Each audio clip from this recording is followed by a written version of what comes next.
quels étaient vos critères pour décider ou non de traduire le nom d'un personnage ou de traduire un nom de lieu? Certains sont en anglais, vous les avez laissés en anglais, d'autres vous les avez interprétés, c'est une véritable création ou recréation du nom propre. Les moldus par exemple, d'où viennent-ils? Alors les moldus, ça c'est assez intéressant. En anglais c'est muggle. Et quand on regarde dans le grand dictionnaire Oxford, on trouve un muggle, nom commun dont on ne connaît pas très bien la signification, dont on trouve une trace chez un auteur dramatique qui s'appelait Thomas Middleton et qui a fait une pièce au début du XVIIe siècle dans lequel il y a le mot muggle, mais on ne sait pas très bien ce que ça veut dire. Ça a aussi une signification dialectale dans certaines régions, ça veut dire la queue d'un diable, quelque chose comme ça. En fait, ça n'a pas de sens précis.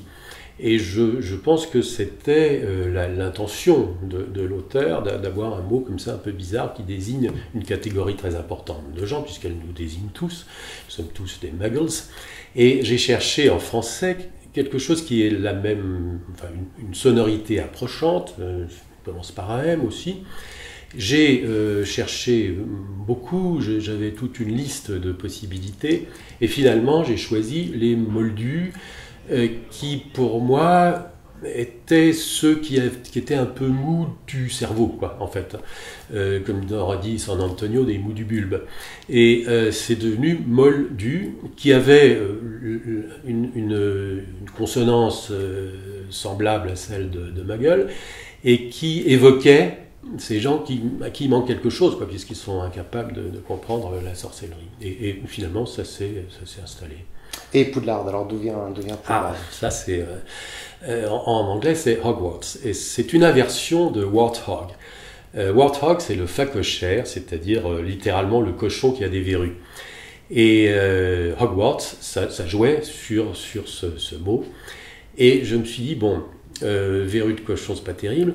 Et alors j'ai essayé d'approcher quelque chose de pas très ragoûtant pour les verrues. Je suis arrivé à Poux et le cochon s'est transformé en lard.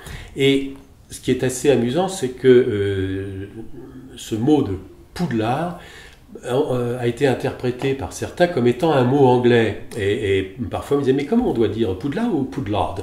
Et c'était une bonne chose pour moi parce que le fait de changer un nom et qu'après ce nom puisse être interprété comme un nom anglais, c'était très bien. Vous gardiez la coloration? Je gardais la coloration et ça me permettait, parce que ça veut dire quelque chose, ça veut dire quelque chose aussi en français, et en même temps, ça garde une sonorité un peu anglaise. Quelques exemples de mots que j'ai traduits, soit des noms, soit des objets, soit une maison de Poudlard. Je vais commencer par Maugret-Folleuil. En anglais, c'est Mad Eye Moody. Moody, c'est un nom qui est assez répandu en Angleterre, aux États-Unis. D'ailleurs, je crois qu'il y a une agence de notation qui s'appelle Moody. Et c'est un mot qui, en même temps, signifie de mauvaise humeur, un peu ronchon. Bon. Et ce personnage de Mad Eye Moody est effectivement extrêmement ronchon et à très mauvais caractère. Alors j'ai voulu, dans la traduction de son nom, indiquer que c'était un râleur. Et je l'ai appelé Maugret. Maugret, M-A-U-G-R-E-Y, qui a une consonance un peu anglaise et qui en même temps fait référence au verbe maugréer, un type qui est tout le temps en train de ronchonner dans son coin. Et Folleuil, ça a donné Maugret-Folleuil, ce qui permettait de donner cette petite indication sur sa personnalité qui existe en anglais. Parlons d'objets. Oui, alors d'objets. Oui, Morny, ah oui. Alors c'est une pièce de monnaie, c'est sickle en anglais. Sickle, ça veut dire une faucille. Bon, faucille, je sais pas, en français, ça me paraissait pas être assez évocateur par rapport à une pièce de monnaie. Mais j'aimais bien cette terminaison de « i ». Et alors j'ai pris tout simplement un mot d'argot assez ancien, qui est mornifle, qui veut dire l'argent en argot de 19e, début 20e. Et j'ai accolé les deux, ça a donné mornille. Voilà, donc je gardais cette cette terminaison que j'aimais bien en i, et en même temps, mornifle, c'est de la monnaie, quoi, mornille. Et Voldemort, alors? Ah ben Voldemort, c'était pas très difficile parce que c'est comme ça en anglais. C'est un mot français en anglais, et c'était vraiment une trouvaille tellement extraordinaire que ça aurait été complètement absurde de le changer. Donc là, je l'ai gardé et je trouve que c'est vraiment un nom formidable. Alors, il y a aussi un autre mot dont je voudrais parler, qui est la maison Pouf-Souffle, qui s'appelle Hufflepuff en anglais. Et c'est un mot qui vient de Huff and Puff. C'est la formule qu'emploie le grand méchant loup pour souffler la maison des petits cochons. Huff and Puff. Bon. Et je l'ai traduit finalement presque littéralement par Pouf-Souffle. Et il y a quelque chose en arrière-plan, c'est que les élèves de Pouf-Souffle, par rapport à ceux de Serre d'Aigle par exemple, ou de Gryffondor, ont un peu plus de difficultés à suivre leurs études, ils sont moins brillants peut-être. Et cette sonorité de Pouf-Souffle, ou de Hufflepuff en anglais, indique cette espèce d'essoufflement. Ils courent après leurs études, un peu d'une certaine manière.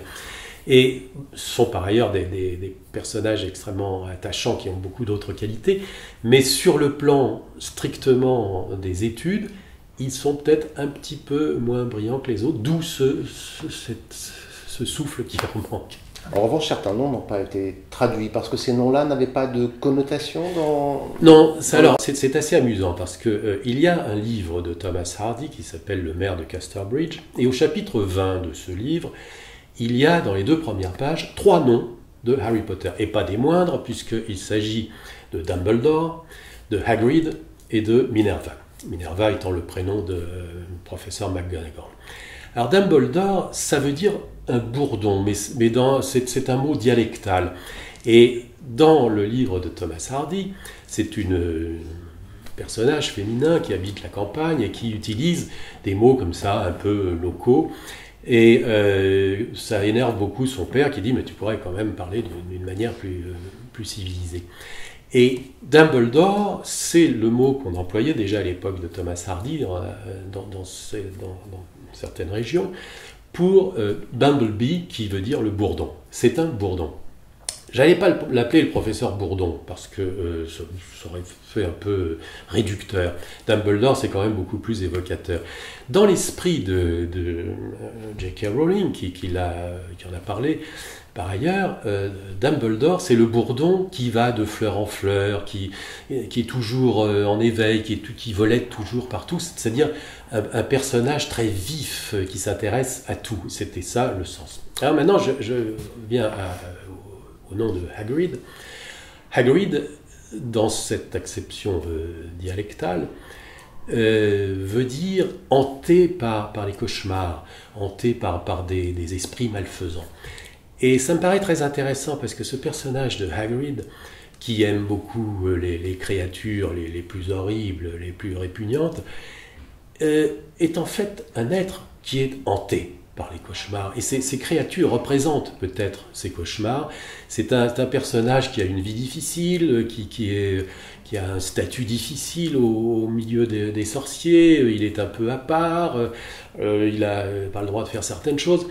Et c'est un être qui est profondément torturé finalement.